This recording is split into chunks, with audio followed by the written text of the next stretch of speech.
Students, now we will discuss our next topic, that is, do liquids and gases also exert pressure? Students, solid, liquid and gases, all the three states of matter exert pressure. Solids being heavier, so they exert pressure downwards because of their weight.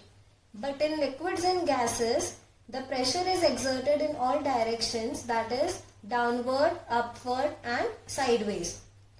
For understanding solids means how pressure is exerted in solids, you can refer the activity which we have discussed earlier, in which we have taken a table and 5 wooden boxes. In this presentation, we will study some activities which will be totally based on how pressure is exerted by liquids and gases. So let us start with gas. For this activity, you just have to take a balloon and you have to blow air into the balloon. What will be your observation? You will see that the size of the balloon enlarges. Why it is happening? Because it is exerting pressure in all directions, resulting in equal enlargement. Because as I told you that pressure in gases is exerted in all directions, that is downward, sideward and upward. Now let us come to liquids. For this activity, you have to take a plastic tube or a glass tube whose length should be of 15 centimeter and diameter should be of 5 to 7.5 centimeter. You will also be requiring balloon, a beaker or a container in which you will be having some water. Our next step, you will have to tie the balloon at the one end of the glass tube or the pipe which you have taken like this. Then you will pour water in this tube. What you will notice? When you will put or pour some amount of water in this tube, there will be some enlargement in the size of the balloon, that is, it will start inflating.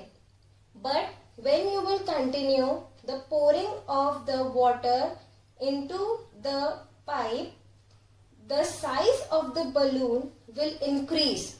That is, the enlargement of the balloon will increase, and this activity shows that pressure exerted by water at the bottom of the container depend upon the height of the column. Now why this is happening? Because as you have taken balloon which is slightly flexible, so when water exerts pressure, when the height was comparatively lower, at that time it was exerting less pressure compared to the other situation in which you have increased the height of the water level. So this proves that the pressure exerted by water at the bottom of the container depends on the height of the column. Our next activity is, in this you have to take a water bottle and you have to make a hole in this bottle here. For that, you can heat you can say a pipe, and by heating it you can make a hole. In next step, you have to take a cylindrical glass tube and you have to attach it here. You will also require a balloon and you have to attach balloon in this pattern. Fill some water in beaker and start pouring the water in the bottle.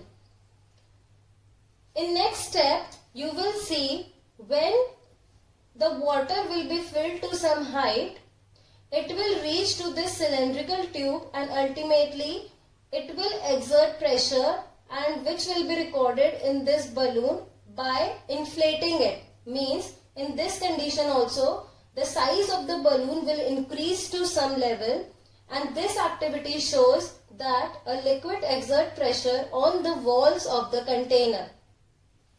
Our next activity is, in this activity also you will require a water bottle and a beaker having water. You have to make 4 holes, as you can see here, but at the same depth. Our next step is we will start pouring water in the bottle. So when it will reach to some height, you will see that water will come out from the bottle with the same pressure. And this proves that the liquids exert equal pressure at the same depth. Now let us come to our next topic, that is atmospheric pressure. We all know that we all are surrounded by air, and the envelope of air around us is known as atmosphere. As air has weight, so it will also exert pressure. So ultimately the pressure of the air upon the surface of the earth is called atmospheric pressure. And as we go up means as we will move to a height, the atmospheric pressure goes on decreasing. Now let us discuss some daily life experience related to atmospheric pressure. That what happens when we sip a liquid through straw? What happens when a doctor dips the nozzle into the bottle? And what happens to the ink-filled fountain pens? You will notice that when you will suck some liquid or drink with the straw, the air pressure inside the straw gets reduced, and thus comparatively to the outside liquid, the pressure inside the straw is reduced, and ultimately the liquid starts coming in the straw and ultimately it moves out. Same is the case with syringe, that when a doctor dips its nozzle into the liquid and pulls the piston, so the air pressure inside the syringe lowers down. In case of fountain pens that have rubber tubing, the rubber tube is pressed to push out the air, thus reducing the air pressure inside the tube. So here we finish our chapter. Let us just summarize what we have learned in this chapter. That is, a force is a push or pull resulting in motion of a body. Force can change the shape of an object, move an object from the position of rest, change the direction of a body in motion, and can change the speed of the moving object.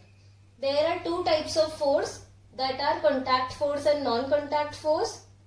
Muscular force and force of friction are the types of contact force, and non-contact force are of three types, which are gravitational force, electrostatic force and magnetic force.